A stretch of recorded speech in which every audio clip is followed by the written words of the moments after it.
Shalom, Bapak Ibu, saudara-saudariku yang terkasih dalam Yesus. Pada malam hari ini kembali kita akan bersama-sama merenungkan firman Tuhan. Terlebih dahulu kita bersatu di dalam doa. Bapa Surgawi, kami naikkan syukur ke hadapan-Mu ya Tuhan. Engkau yang begitu mengasihi kami boleh merasakan cinta kasih Tuhan yang tak henti-hentinya dalam kehidupan kami.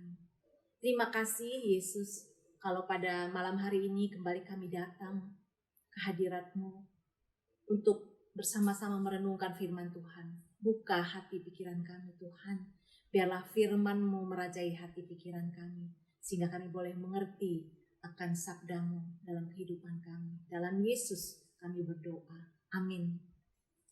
Bapak Ibu yang terkasih dalam Yesus, pada malam hari ini kita bersama-sama akan merenungkan firman Tuhan dari Renungan Malam GKPA Penjernihan, Kamis 24 Maret 2022. Nats Alkitab kita pada malam hari ini terambil dari Yohanes 13 ayatnya yang ke-31 sampai dengan yang ke-35. Saya akan bacakan untuk kita semua. Di bawah judul Perintah Baru. Sesudah Yudas pergi, berkatalah Yesus, "Sekarang Anak Manusia dipermuliakan dan Allah dipermuliakan di dalam Dia. Jikalau Allah dipermuliakan di dalam Dia, Allah akan mempermuliakan Dia juga di dalam dirinya, dan akan mempermuliakan Dia dengan segera. Hai anak-anakku, hanya seketika saja lagi aku akan bersama kamu. Kamu akan mencari aku, dan seperti yang telah kukatakan kepada orang-orang Yahudi, ke tempat aku pergi, tidak mungkin kamu datang. Demikian pula aku mengatakannya sekarang juga kepada kamu.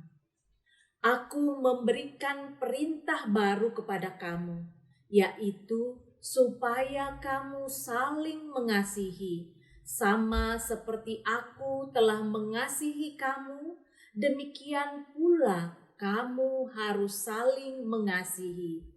Dengan demikian semua orang akan tahu bahwa kamu adalah murid-muridku, yaitu jikalau kamu saling mengasihi. Amin. Demikian firman Tuhan buat kita pada malam hari ini. Bapak, Ibu, saudara-saudariku yang terkasih, tema kita adalah mengasihi tanpa batas. Segala sesuatu dalam kehidupan ini tentunya ada batasnya. Baik kehidupan manusia maupun harta benda yang kita miliki di dunia ini. Semuanya itu tidak bertahan lama karena ada masanya akan berlalu. Apa yang penting dan yang bernilai dalam hidup ini?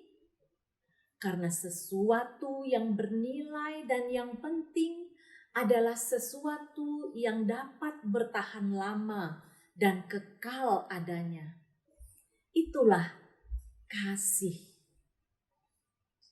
Bapak, Ibu, saudara-saudariku yang terkasih, kasih tidak ada batasnya dan kekal adanya.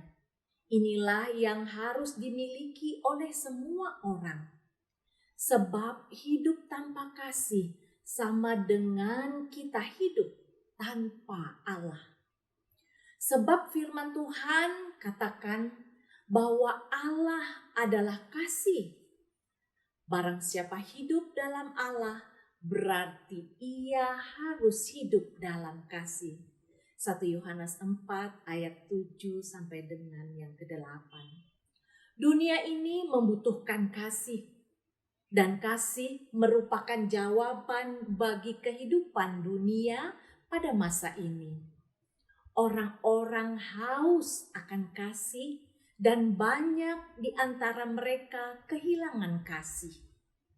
Apa yang Yesus Kristus mau dari setiap kita Sebagai orang percaya, Yesus mau agar kita hidup saling mengasihi, baik di antara kita semua orang percaya maupun di antara orang yang belum percaya kepada Yesus.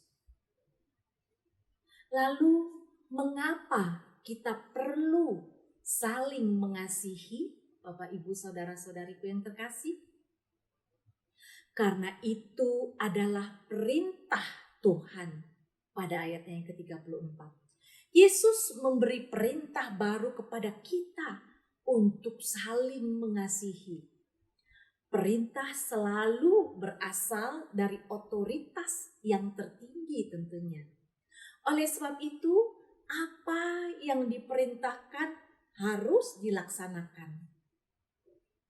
Kasih itu harus dipraktekkan, bukan sekedar teori, tetapi harus melekat dalam gaya hidup kita, sehingga menjadi ciri khas setiap murid-murid Tuhan Yesus. Perintah selalu mengandung ganjaran. Kalau perintah tidak dilaksanakan, maka ada ganjarannya. Begitupun sebaliknya. Karena dengan saling mengasihi, kita disebut murid-murid Yesus. Itu terdapat pada ayatnya yang ke-35. Dunia akan melihat bahwa kita adalah murid-murid Kristus kalau kita hidup dalam kasih. Mengapa? Karena Yesus sendiri telah terlebih dahulu mengasihi kita. Ia telah menunjukkan teladan bagi kita tentang arti mengasihi. Yesus mati bagi kita, itulah bukti yang telah Yesus perlihatkan kepada kita bahwa Ia sangat mengasihi kita. Yesus mengasihi bukan kepada orang yang benar saja, tetapi juga kepada orang yang berdosa. Terdapat di 1 Yohanes 4 ayatnya yang ke-10. Karena dengan saling mengasihi, kita menutup banyak sekali dosa. 1 Petrus 4 ayatnya yang ke-8. Dengan kasih kita dapat meredam dosa. Dengan hidup saling mengasihi, kita dapat membuat orang tidak berbuat dosa dan dapat mengampuni kesalahan orang lain. Kasih dapat menjadi penghambat dosa dan kasih mampu mengalahkan dosa. Bapak Ibu yang terkasih dalam Yesus, hidup dalam kasih membuat kita berbeda dengan orang lain.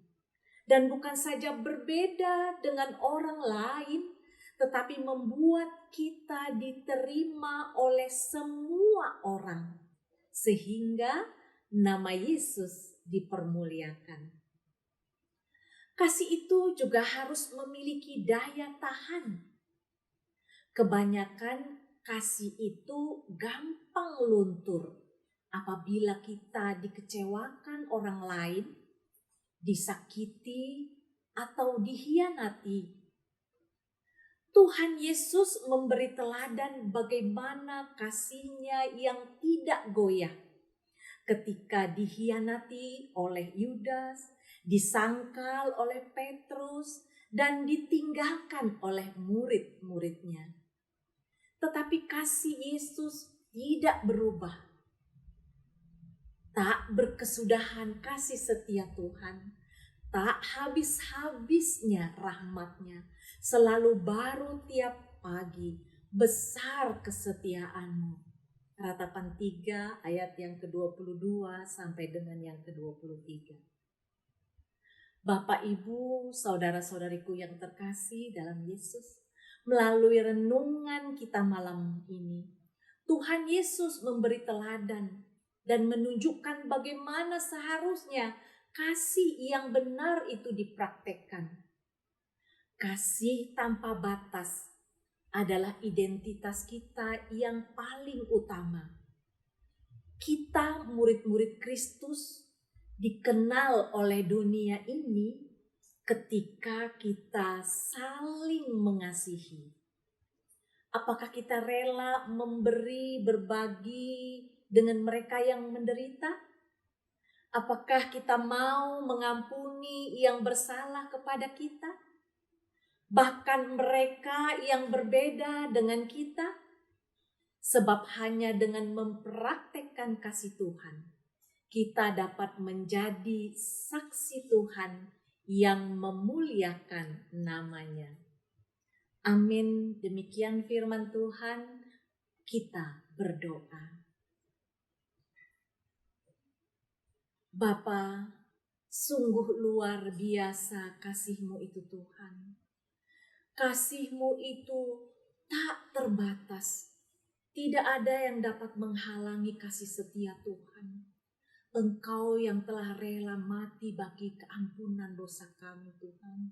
Biarlah kami juga mampu menjadi teladan bagi orang-orang di sekitar kami. Melalui teladan Yesus yang kami semua sama-sama sudah tahu Tuhan. Terima kasih Tuhan Yesus. Biarlah Engkau terus memakai kami untuk menebarkan kasih-Mu dimanapun kami berada. Terima kasih Tuhan Yesus. Biarlah sukacita kami mendengar firman-Mu pada malam hari ini. Sehingga termeterailah setiap firman-Mu itu di dalam hati dan pikiran kami. Terlebih kami mampu untuk melakukannya di dalam kehidupan kami hari lepas hari. Terpuji nama-Mu Allah Bapa untuk firman-Mu yang sungguh luar biasa yang sudah menyapa kami pada malam hari ini. Terpuji nama-Mu ya Allah, ampuni dosa dan kesalahan kami, agar kami layak di hadapan-Mu, mengasihi juga sesama kami dengan tulus dan penuh sukacita. Terima kasih Yesus, dalam nama-Mu kami berdoa dan mengucap syukur. Amin. Shalom Bapak Ibu, saudara-saudariku. Tuhan Yesus memberkati.